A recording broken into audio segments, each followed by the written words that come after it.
नमस्कार मेरे नन्हे मुन्ने बच्चों।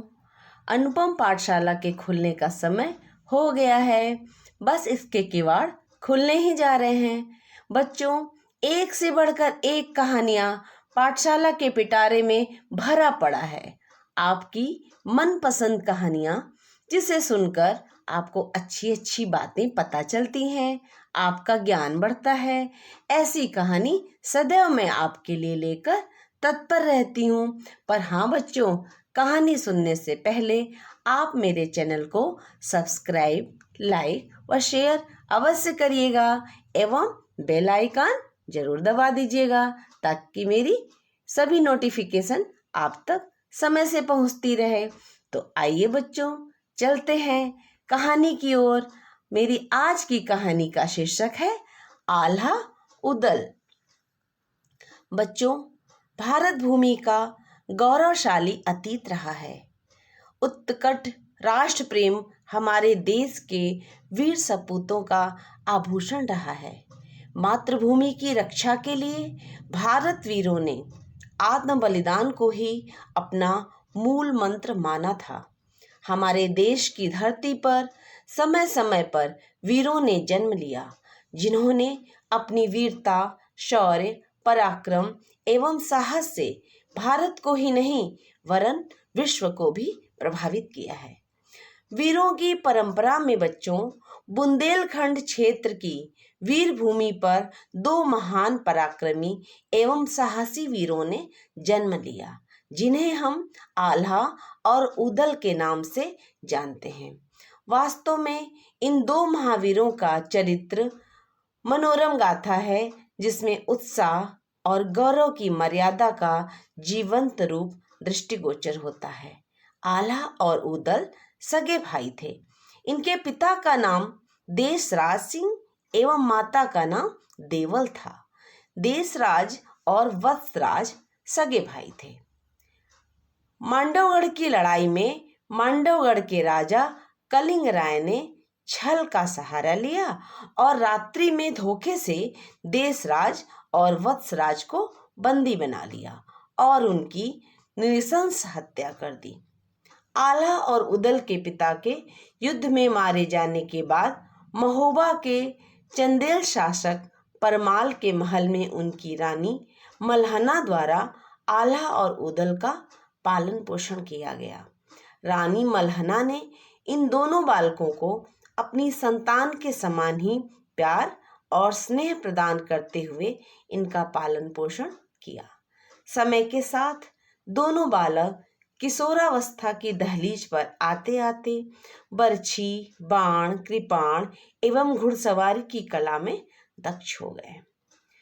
बच्चों, एक दिन की बात है, उदल ने अपने बड़े भाई आल्हा से शिकार पर चलने की जिद की।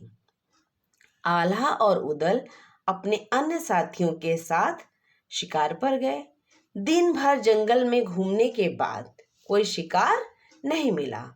संध्या के समय आल्हा ने उदल को महल लौट चलने को कहा कि चलो अब लौट चलें, मतलब कोई शिकार नहीं मिला तो महल की तरफ लौट चलते हैं। किंतु दृढ़ निश्चयी उदल ने कहा, भैया, बिना लक्ष्य भेद के वापस चलना वीरता का अपमान है, अतः मैं शिकार करके ही लौटूंगा। आल्हा लौट आए, किंतु उदल ने अपने घोड़े को आगे बढ़ाया और शिकार की खोज में उरई राज्य की सीमा में प्रवेश कर गए।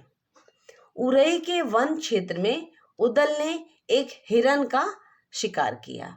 उरई राज्य के वन रक्षक के प्रतिरोध करने पर वीर उदल ने उसे कोड़े से मारा और कहा कि उस हिरन का शिकार मैंने किया है, मुझे उसे ले जाने से कोई रोक नहीं सकता।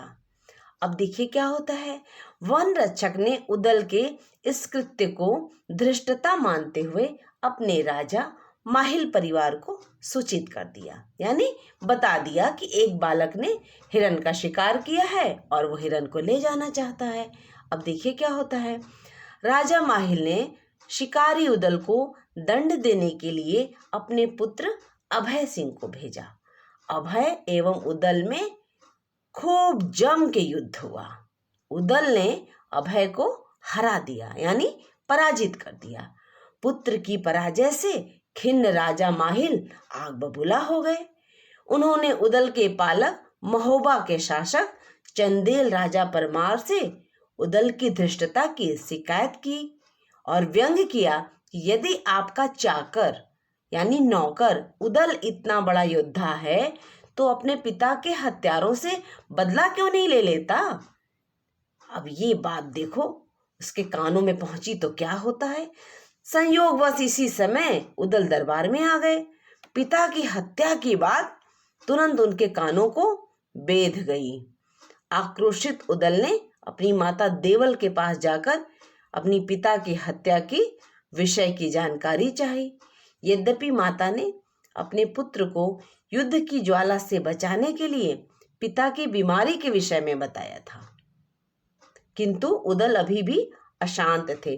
बात समझे बच्चों, यहाँ पे माता ने ये नहीं बताया था कि उनकी किसी ने हत्या कर दी थी, क्योंकि बच्चे जो थे उनके छोटे थे और बड़े होकर अगर वो बताते कि उनके पिता की हत्या कर दी गई थी तो वो बहुत ही उग्र हो जाते और बदला लेने के लिए सोचने लगते।